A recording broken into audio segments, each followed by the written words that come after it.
Warahmatullahi wabarakatuh. Apa kabar teman-teman semua? Semoga teman-teman semua dalam keadaan sehat walafiat dan dilancarkan rezekinya oleh Allah Subhanahu wa taala. Amin.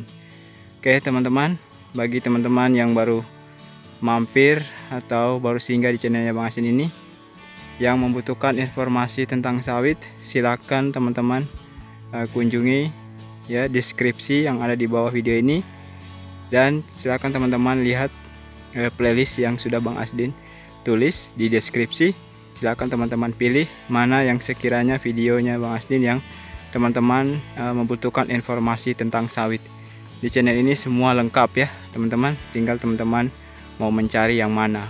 Oke, kali ini Bang Asdin ingin membahas tentang dua jenis lahan yang tidak tepat atau kurang baik ditanami tanaman kelapa sawit ya teman-teman.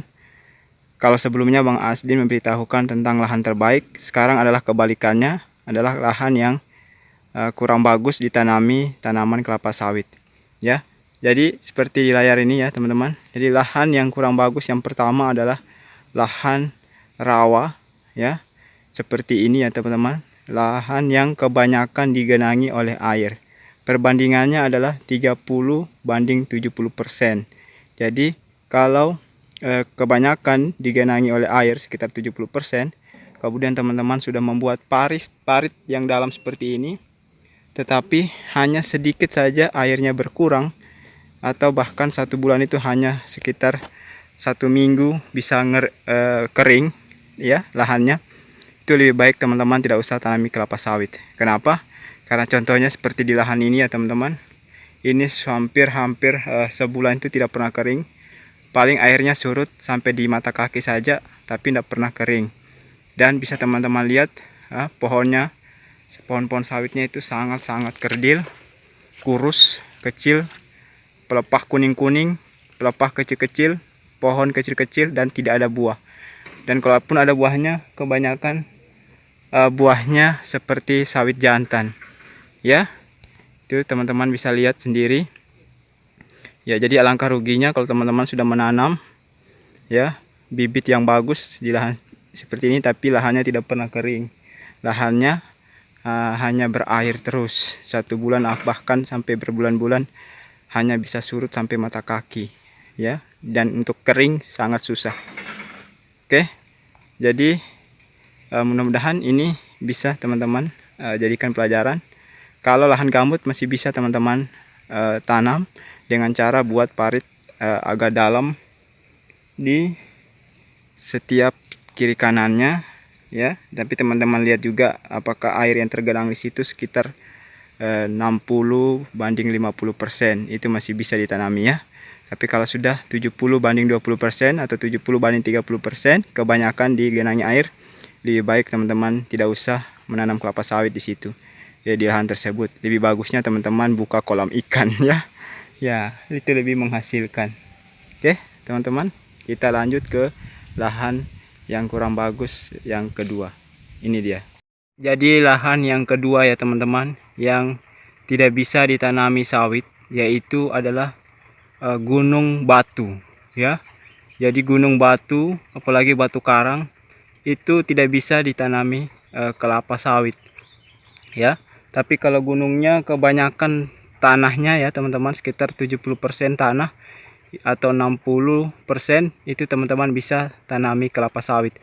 Tapi kalau gunung batu seperti ini, kemudian teman-teman berusaha menghancurkan seperti di videonya Bang Asin itu ya, menggunakan eskavator atau alat-alat berat lainnya, berharap teman-teman setelah menghancurkan gunung batu ini teman-teman bisa menanam kelapa sawit, itu sangat-sangat kecil kemungkinan kelapa sawit teman-teman itu bisa hidup di situ ya. Kenapa?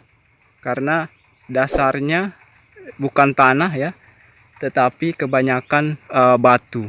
Jadi saran dari Bang Asdin, apabila teman-teman memiliki lahan atau gunung yang kebanyakan batu, mending tidak usah ditanami kelapa sawit ya teman-teman. Tidak usah berusaha untuk membongkar gunung tersebut dijadikan lahan sawit, tidak usah, karena tidak akan efektif, tidak akan subur-subur sawitnya ya.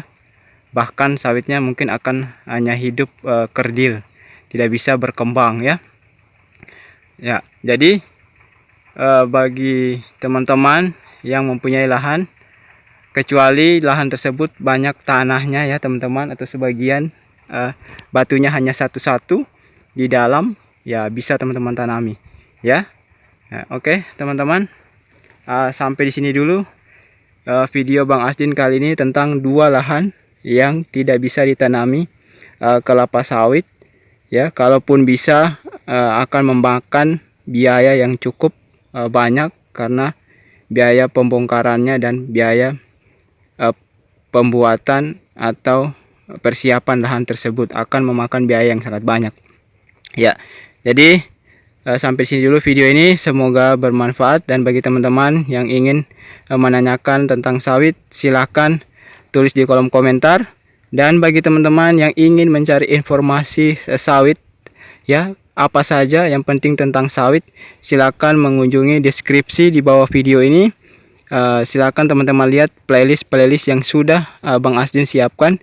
Di situ Bang Asdin sudah bagi-bagi mulai dari pruning sawit, panen sawit, merawat sawit, alat langsir sawit, alat panen sawit.